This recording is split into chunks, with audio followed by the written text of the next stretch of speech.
Hello and welcome to the College Buzz, the college talk show where we speak about current things happening around Weymouth. Today our first segment will be sport. Today we're talking to Sydney FC. Here's some of the players' insights on how the club is ran, starting with the centre-back player Adlan Knight. He says the team is there for each other and will give everything. The club is full of respect no matter the results, win, lose or draw. Jack Charlton says the club is well run and is much more organised now in a way that we handle money. Training sessions are more organised and it's improving us on the pitch. We'll also be hearing from one of the players in person. Here's Scott Burbidge. Hi Scott, Hello. Welcome to the show. Thanks for having me. So to start, do you agree with what the other players are saying about the team? Yes, our team's run really well this year, from having a manager that didn't really care about the team last season. It's improved. We got we got our captain who's our manager, and he sorts us out. If there's something wrong with the team, he'll come to us and speak to us, see what's wrong with us. Sometimes he's not there and we go on with our daily routine, and if we have any concerns about the team, we go to him to sort stuff out. If somebody's not turning up, he'll sort them out. I heard about your training routine. Do you want to tell people about it? Yeah, our training routine's improved from last season. We're getting more players turning up to training because we're more determined to improve in the table. From being near the bottom last season, we want to be up near top. And we're working on the fitness during training. Mainly it's to keep the less fit players, to get them fitter. I'm one of the people that helps them get fitter. Sometimes I go with separate players and see if they can keep up with my pace. And I heard about your match on Sunday. How do you think it went? At the start of like 30 minutes of the first half, we were playing where we were on the ball straight away. We didn't give them any chances. And then our defence set their guards down and they got behind us and just happened to score. And we kept them from scoring for a couple of minutes, and then when half-time blew, we spoke about what we should improve, and when it came to the second half, none of us paid attention to what we said and we just lost. But it doesn't matter if we win or lose, we just want to see how good we play against one of the top teams, and see when we play them against, we improve on it, what we didn't do. Well, we wish you luck on your next game and want to say thank you for coming in and speaking to us today. We'll be speaking about the big issues in social media next. Yeah, welcome back to the studio. Now we're talking about social media. I'm here with Raf. Hello. Our first category we're talking about is age. So do you think the age for social media should be higher than 13? No, I think 13's right. You know, it's sort of that age where you're still a bit of a kid, but you're also getting into teenage years. So you need to get sort of introduced to it all. You may not everyone sort of grew up on social media, or especially in this generation. So I think everyone needs to start doing that. It's not a bad thing at the end of the day. It's just people take it too far. Do you have any ideas on how to make social media safer? To be honest, I don't think it needs that much. I think people just sort of need to rely on it a bit less. Because I think a lot of people in this world sort of spend almost every day, almost every waking hour on social media. So I think there's a bit of a dependence on it. And I think it doesn't need to be a safer place. It just needs to be less used. And there's certain ways you can do that by sort of companies make softwares, so it's you never want to stop scrolling. And if they took out those ideas, then it would make life a lot easier for many people. Do you think that parents should have access to everything their child is on? No, not at all. I think that's taken it a bit too far. You've got sort of looking after your kids, and every parent wants to look after their kids, but at the same time, that everyone needs that little bit of independence. I think social media is the way to get that in a way. And if you spend your entire time having your parent watching over your shoulder, you are just going to sort of leave home at 22 and not know how to do anything. Do you think young people having access to the internet can be dangerous? No, I think it's definitely an overhyped thing. People sort of look at the internet and think of it as this massive bad place, and it's usually the people on Mumsnet, to be honest. And so I think people need to stop looking at it like it's the end of the world. At the end of the day, it's a few buttons on a screen. It's not going to change anyone's life, realistically. Well, thank you for discussing this with me. For going through the different subjects we talked about. We're now going to the weather. Now for the upcoming weather in and around Weymouth. Today is the 25th and has highs of 15 Celsius and lows of 12. There will be strong winds and rain, and this will start and stop throughout the day. Saturday will not be much different. The strong winds and rain will continue, except it will be a lot colder with highs of 13 degrees Celsius and lows of 7. Sunday looks a lot better. The rain will have stopped and be replaced by sunny intervals. There will be a gentle breeze instead of strong winds. The highest will be 12 and the lows of 6. This is the coldest it will get throughout the week. Monday, the rain comes back, but is only light with a moderate breeze. The highest Celsius will be 11 and the lowest will be 7. The light rain will continue through to Tuesday with a nice fresh breeze. The lowest it will be is 8 Celsius and the highest 12 Celsius. The rain will continue through to Wednesday. The wind will have picked up and changed into a moderate wind. The low will be 7 degrees and the highest will be 12 degrees. Finally, on Thursday, there is a little bit of hope and the rain is replaced with a sunny intervals. The winds don't slow down, but things are starting to look up.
We ordered Uber.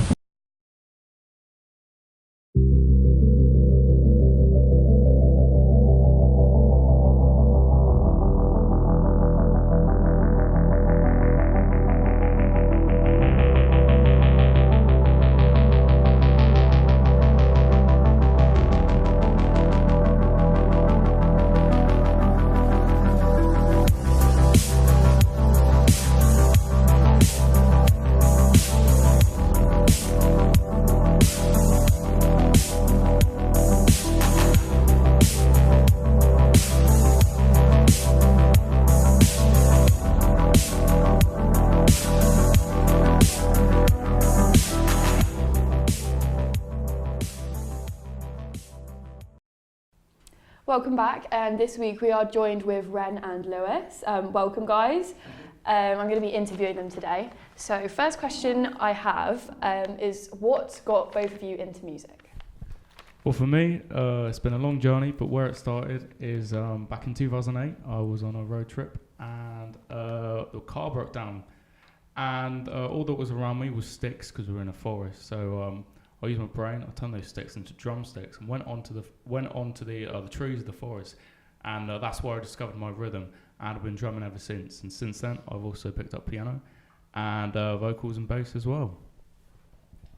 Well, for me, I was 5 and I was part of the Girl Guides, and I was a rainbow.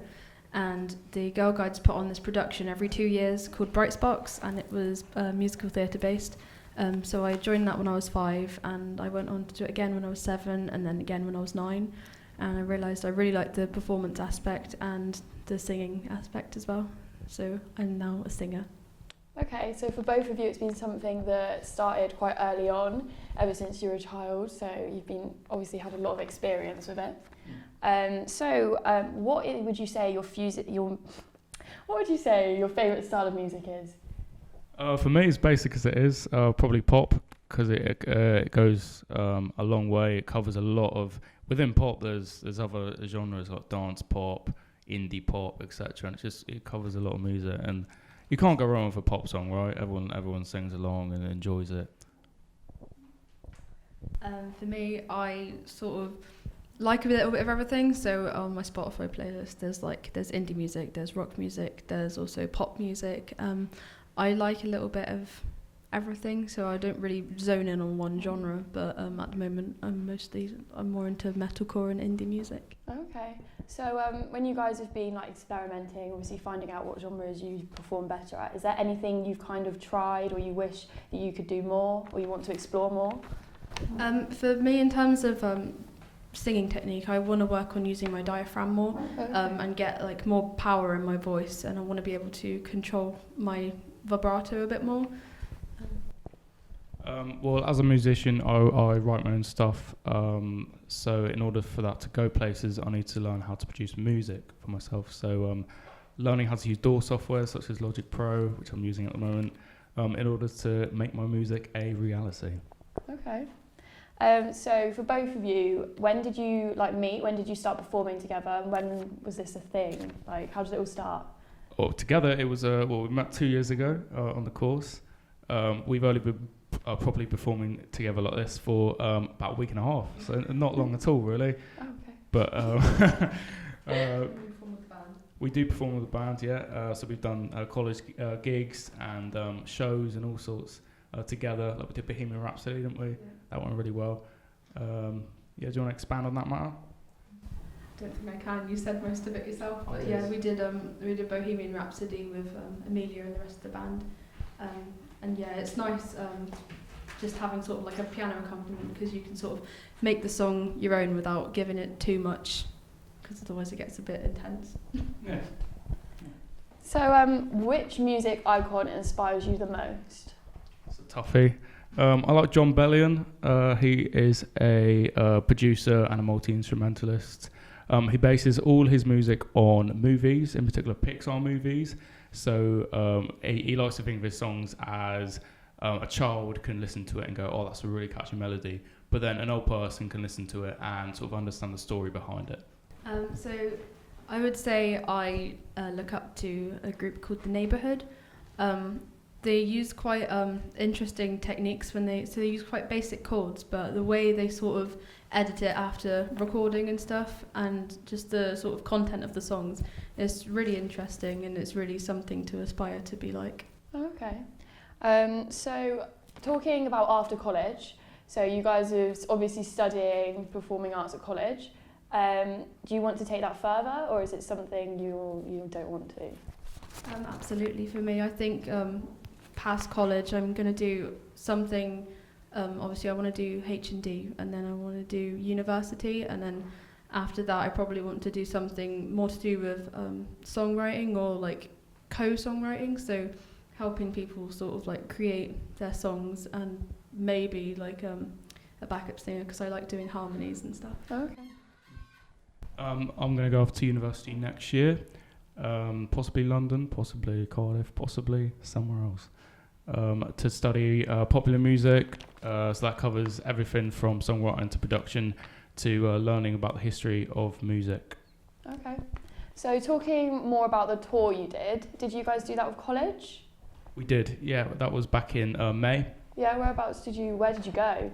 We went to a plethora of different pubs around Dorset, including Tom Brown's, Finn's and The Boat That Rocks. Okay, interesting. Do you feel personally the tour has helped you guys gain more confidence and learn new things about what you're doing?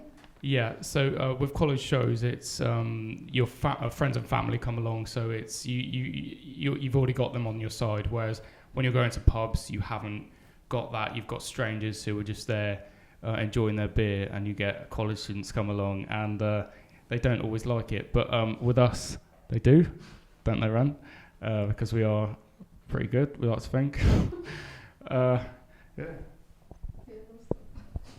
So far, like out of everything, where has been your favourite place to perform? I quite enjoyed the Three Compasses in Charminster when we went on tour. It was just a really nice atmosphere. It was a really nice place. It was quite cosy, and I think we received quite a good reception there, and we got free cups of tea as well. My personal favourite has been the Bridport Youth Club. No, I'm joking. It has been most likely. There's quite a few of them. I can't remember my favourite. I'll probably go for the Tom Brown's just because it's a good atmosphere in there, and there's always a lot of people. There's a cool American dude that I met there as well. Cool. Yeah. So I think that's all I've got for you guys today. Thank you very much for coming. It's been amazing to talk to both of you, and we're all excited to see you perform later on. So we'll be right back. See you all in a minute. Hi guys, welcome back to the College Buzz. I'm Maisie and this is... Dylan, I'm 18 and I love Halloween because I like eating sweets. And this is... Jack, 17. I like Halloween because it's scary. Today we're going to be doing apple bobbing. So we've got 6 apples in each coffin. And the first person to get all 6 apples out of the coffin will be the winner. Do you guys want to get into position? Yeah.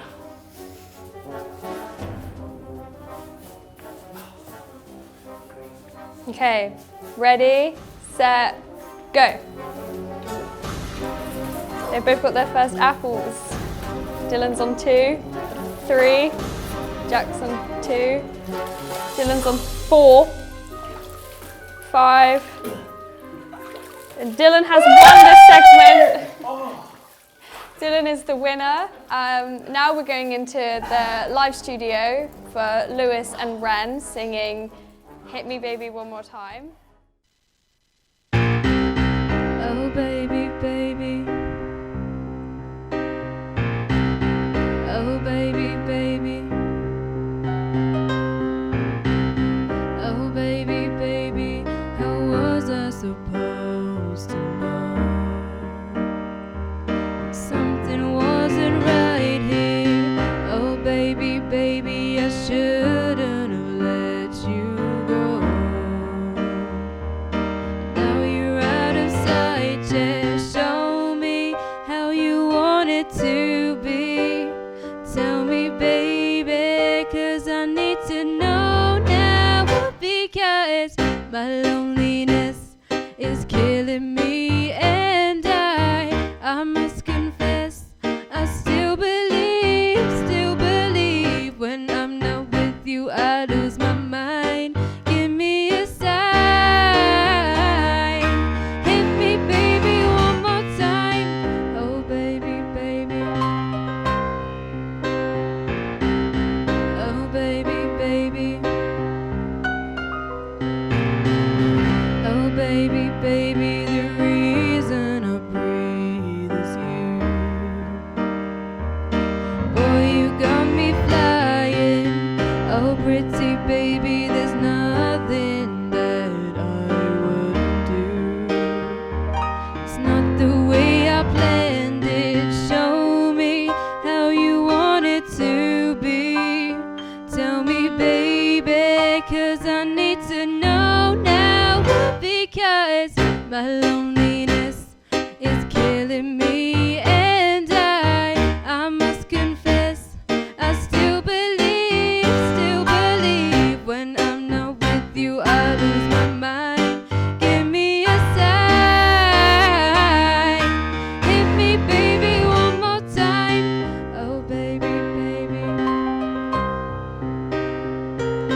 still believe